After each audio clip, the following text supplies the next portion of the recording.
vejo vários gestores, inclusive, colocando isso em trechos de relatório, além dos analistas. Eu vou colocar aqui até esse trecho desse relatório do HGFF11, ele coloca aqui bem rapidamente o que esperar de 2024, e ele fala sobre o que eu falei aqui, sobre a expectativa de queda de taxa Selic, uma perspectiva boa aí para 2024, e aí eles falam de alguns movimentos que não têm sido tão legais, né? Então, ele fala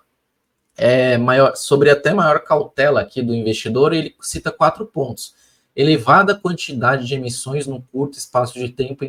em alguns casos com destinação de recursos pouco benéfica para o fundo, trazendo um teto de preço de negociação do ativo e aos rendimentos distribuídos. O que acontece? O fundo ele fica sempre naquela fase de emissão, você cria um teto de preço, porque o teto de preço vai ser sempre ali o teto da emissão, porque as novas cotas vão vir sempre mais baratas do que as atuais. Isso, claro, em boas emissões. Quando a gente fala do ponto B, custos de emissão pouco claros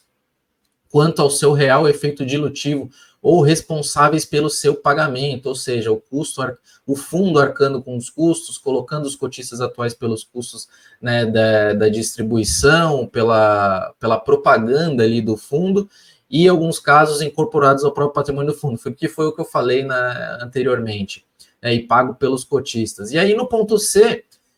estruturas de alavancagem ou aquisições de ativos conflitados, ou seja, o fundo alavanca e ainda compra ativos com conflito de interesse,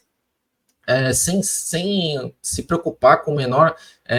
interesse ali do cotista, vendo o próprio interesse ali da própria gestão de apenas crescer o fundo e no fim do dia ter mais taxa ali para ser cobrada sobre aquele PL. E um quarto ponto que a Red coloca é sobre a falta de transparência aos investidores de informações pouco precisas, né, não só em fatos relevantes, em relatórios gerenciais, que foi o exemplo que eu dei ali de uma informação básica, que é a taxa implícita, sobre os custos, né, dessas aquisições, os custos dessas emissões, na verdade. Então, e aí ele coloca, só para finalizar aqui, a cereja do bolo é que, diante desse cenário, é cada vez mais importante incorporar nas teses de investimentos, nas análises,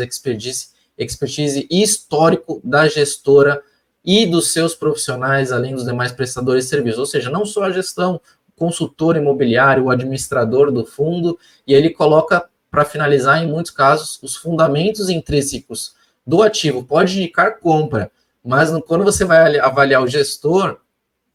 com as decisões equivocadas, pode tornar esse fundo, né, uma não compra. Esse é um critério aí da Red, né, que fala, putz, tem um bom ativo, mas aí você vai ver o gestor, né, só está fazendo M dentro do fundo e não está extraindo o real valor daquele portfólio, não está alinhado com os interesses dos cotistas. Então, vamos pensar, né, para 2024 que seja um ano aí de ajuste de rota nessas emissões e alavancagens desnecessárias, né, que traga um pouco, traz mais risco do que benefício, muitas vezes, que esses fundos consigam melhorar. Eu não acho que alguns erros pontuais prejudicam ali a imagem daquele fundo como um todo, de ter bons ativos, né? Então, eu vejo como um momento de ajuste de rota